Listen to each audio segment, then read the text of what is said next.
आदिदेवं नमो तुतेभ्यं प्रसीदि मम भास्कर दिवाकर नमो तुतेभ्यं प्रभाकर नमोस्तुते।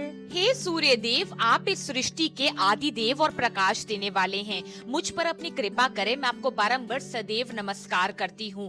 जब सृष्टि अंधकार में डूबी थी, तब सबसे पहले प्रकाश रूप में सूर्य देव प्रकट हुए थे, जिन्होंने सारे ब्रह्मांड को प्रकाशवान बनाया था। इन्हें वेदों में जीवन का आधार कहा गया है, क्योंकि इनके बिना ना तो समय चलता है और ना ही हमारा जीवन चल सकता है। वैशाख मास को शास्त्रों में बहुत पवित्र बताया गया है। कहा जाता है कि इस मास में सूर्य देव और भगवान विष्णु जी की खास तौर पर पूजा करी जाती है लोगों के द्वारा। स्कंद पुराण में भी कहा गया है कि इस महीने में सूर्य की ऊर्जा बहुत शुद्ध मानी जाती है। इस महीने में जो लोग सूर्य देव की व्रत और पूजा विधिवत तरीके से करते हैं, उनके सभी दुख दूर होते हैं और जीवन में नई चेतना उनके सदैव आती है और बनी रहती है। ऐसी ही एक अद्भुत कहानी भगवत पुराण में वर्णित है कि प्राचीन समय में सांबा, जो कि भगवान कृष्ण जी के पुत्र थे, एक गंभीर रोग से पीड़ित हो गए। उनका शरीर दिन भर दिन कमजोर होता जा रहा था और कोई भी वेद उनको ठीक बिल्कुल भी नहीं कर पा रहा था।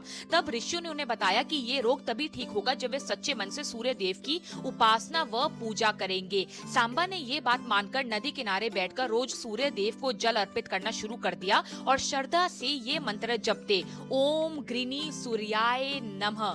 ऐसे करते हुए उन्हें दिन, हफ्ते और फिर महीने मानो बीत गए और ये साधना उन्होंने विशेष रूप से पवित्र वैशाख मास में पूरी श्रद्धा के साथ शुरू करी थी। फिर धीरे धीरे चमत्कार हुआ और उनका रोग समाप्त हो गया, उनके पुत्र का, और उनके शरीर में ऊर्जा लौट आई और उनका चेहरा तेज से चमकने लगा। अंत में सूर्य देव जी ने उनकी भक्ति से प्रसन्न होकर उन्हें दर्शन अपने दिए और कहा कि जो लोग पूरी श्रद्धा से मेरी पूजा करते हैं और वैशाख मास में विधिवत व्रत और मेरा पूजन करते हैं, उनके दुख, रोग, अंधकार दूर होते हैं सदैव के लिए और उनके जीवन में उन्हें प्रकाश और सफलता सदैव हमेशा मिलती है। वैशाख मास को माधव मास भी कहा जाता है, इसलिए इस महीने की पूजा पाठ का विशेष फल मिलता है। वैशाख मास को माधव मास भी कहा जाता है, इसलिए इस महीने की पूजा पाठ का विशेष फल भी आपको मिलता है।